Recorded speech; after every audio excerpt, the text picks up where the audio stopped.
శ్రీ గురుభ్యో నమః. శ్రీ సీతారామ కళ్యాణ సర్గ. యస్మిన్స్తు దివసే రాజా చక్రే గోదానముత్తమం తస్మిన్స్తు దివసే శూరో యదాదిత్సముపేయివాన్. దశరథ మహారాజు తన కుమారులకు గోదాన మంగళకర్మను జరిపించిన రోజే కేకయ్య రాజకుమారుడు భరతుని మేనమామ అయిన యథాజిత్తు మిథిలా నగరానికి చేరుకున్నాడు. పుత్ర కేకయ్య రాజస్య సాక్షాత్ భరతమాతులః దృష్ట్యా పృష్ట్వా చ కుశలం రాజానమిదమబ్రవీత్. కేకయ్య రాజకుమారుడు భరతునికి సాక్షాత్తు మేనమామ అయిన ఆ యథాజిత్తు దశరథుని దర్శించి కుశల ప్రశ్నలు అడిగి ఇలా అన్నాడు. కేకయ్యాధిపతి రాజ స్నేహాత్ కుశలమబ్రవీత్. ఏషాం కుశల కామోసి తేషాం సంప్రత్యనామయం. మహారాజా, కేకయ్య దేశాధిపతి స్నేహపూర్వకంగా మీ క్షేమ సమాచారాలను అడగమన్నారు. మీరు ఎల్లప్పుడూ ఎవరి క్షేమాన్ని కోరుకుంటారో వారు ఇప్పుడు క్షేమంగా ఉన్నారు. స్వశ్రీయం మమ రాజేంద్ర ద్రష్టుకామో మహీపతి తదర్థముపయాతోహమయోధ్యాం రఘునందన. రాజేంద్ర, మా తండ్రి గారు తన మేనలుడైన భరతుడిని చూడాలని కోరుకుంటున్నారు. అందుకోసమే నేను అయోధ్యకు వెళ్ళాను. శ్రుత్వా త్వమహమయోధ్యాయాం వివాహార్థాం తమాత్మజాన్ తితిలాముపయాంతాస్తు త్వయా సహ మహీపతే. కానీ మహీపతే, అయోధ్యకు వెళ్ళిన తర్వాత మీ కుమారులు వివాహం కోసం మీతో పాటు మిథిలకు వచ్చారని విన్నాను. త్వరయాభ్యుపయాతోహం ద్రష్టుకామ స్వసస్సుతం అథ రాజా దశరథ ప్రియాతిథిముపస్థితం. నా సోదరి కుమారుని చూడాలనే కోరికతో నేను చాలా త్వరగా ఇక్కడికి వచ్చాను. అప్పుడు దశరథ మహారాజు తన ముందుకు వచ్చిన ప్రియమైన అతిథిని చూశాడు. దృష్ట్వా పరమ సత్కారైః పూజార్హమపూజయత్ తతస్తాముషితో రాత్రిం సహ పుత్రైర్మహాత్యభిః. పూజకు అర్హుడైన యథాచిత్తును దశరథుడు గొప్ప సత్కారాలతో పూజించాడు. ఆ రాత్రి దశరథుడు తన కుమారులందరితో కలిసి ఆనందంగా గడిపాడు. ప్రభాతే పునరుత్థాయ కృత్వా కర్మాణి తత్వవిత్ ఋషింస్తదా పురస్కృత్య యజ్ఞవాటముపాగమత్. మరుసటి రోజు ఉదయం దశరథ మహారాజు నిత్య కర్మలను ముగించుకుని ఋషులను ముందుంచుకుని వివాహ వేదిక వద్దకు చేరుకున్నాడు. యుక్తే ముహూర్తే విజయే సర్వాభరణ భూషితైః భ్రాతృభిః సహితో రామ కృత కౌతుక మంగళః. విజయ అనే శుభముహూర్తంలో సకల ఆభరణాలతో అలంకరించుకున్న శ్రీరాముడు మంగళకరమైన కంకణ ధారణ చేసుకుని తన సోదరులతో కలిసి వేదిక వద్దకు వచ్చాడు.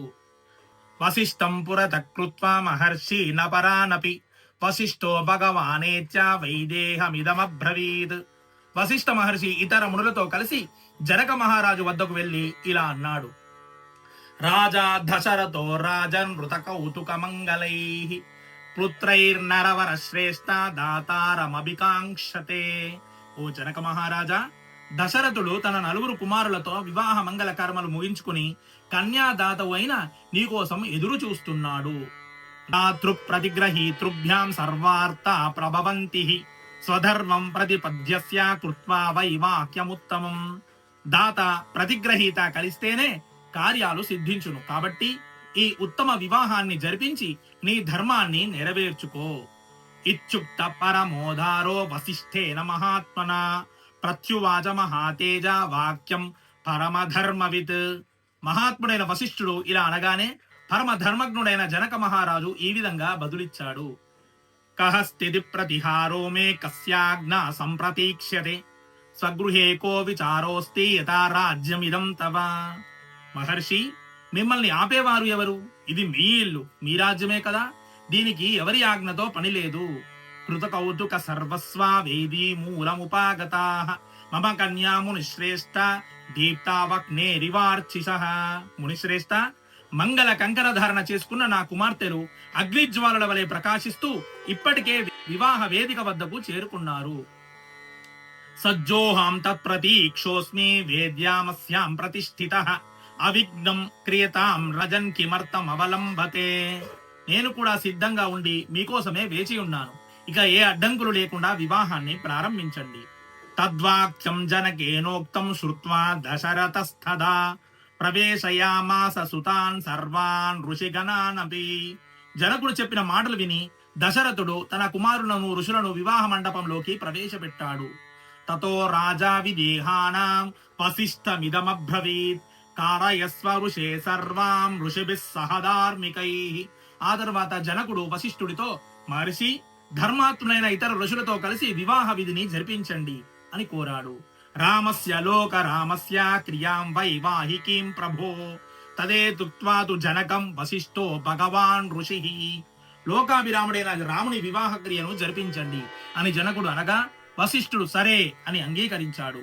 విశ్వామిత్రం పురస్కృత్వా శతానందం చ ధార్మికం ప్రపామధ్యేతు విధివద్వేదీం కృత్వా మహాతపాః. వశిష్ఠుడు, విశ్వామిత్రుడు మరియు శతానందుడితో కలిసి వివాహ మండపం మధ్యలో శాస్త్రోక్తంగా వేదికను సిద్ధం చేశారు. అలంచకార తాం వేదీం గంధ పుష్పై సమంతతః సువర్ణపాలికాభిశ్చ చంద్రకుంభైశ్చ సాంకురైః. ఆ వేదికను గంధ పుష్పాలతో, బంగారు పాత్రలతో, నవధాన్యాల మొలకలతో సుందరంగా అలంకరించారు. అంకురాడ్యైః శరావైశ్చ ధూపపాత్రైః సదూపకైః శంఖపాత్రైః స్రువైః పాత్రై అర్ఘ్యాభిపూరితైః. ధూపపాత్రలు, శంఖాలు, హోమద్రవ్యాలు మరియు పూజా పాత్రలతో వేదికను సిద్ధం చేశారు.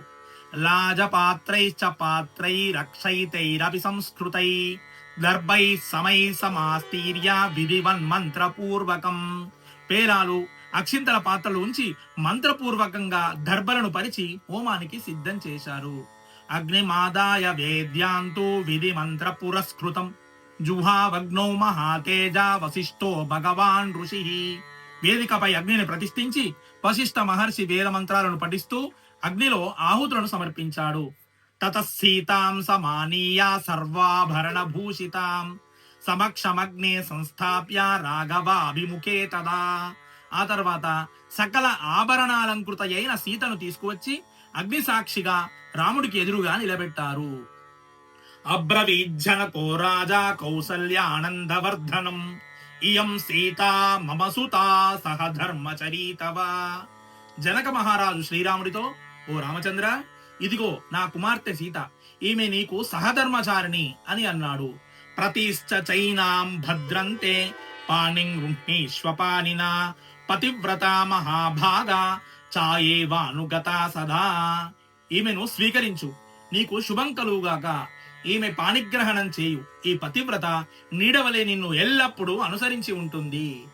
ఇత్యుక్త్వా ప్రాక్షిపత్రాజా మంత్రపూతం జలం తథా సాధు సాధ్వీతి దేవానాం ఋషీనాం వదతాం తదా.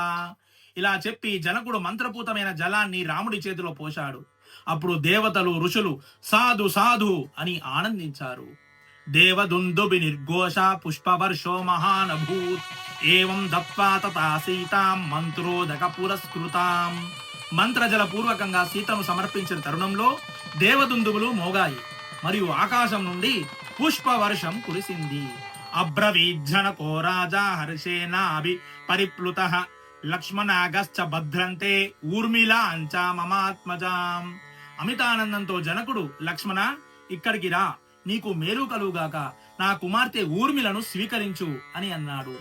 ప్రతిశ్చ పాణిం గృహ్ణీష్వ మా భూత్కాలస్య పర్యయః తవేమ ముక్త్వా జనకో భరతం చాభ్యభాషత. కాలం మించిపోకముందే ఈమె పాణిగ్రహణం చేయు అని లక్ష్మణుడితో చెప్పి జనకుడు భరతుడిని పిలిచాడు. పాణిం గృహ్ణీష్వ మాండవ్యాః పాణినా రఘునందన శత్రుఘ్నం చాపి ధర్మాత్మా అబ్రవీత్ జనకేశ్వరః. భరత, మాండవి చేతిని పట్టుకో అని చెప్పి ఆ తర్వాత శత్రుఘ్నుడితో ఇలా అంటున్నాడు.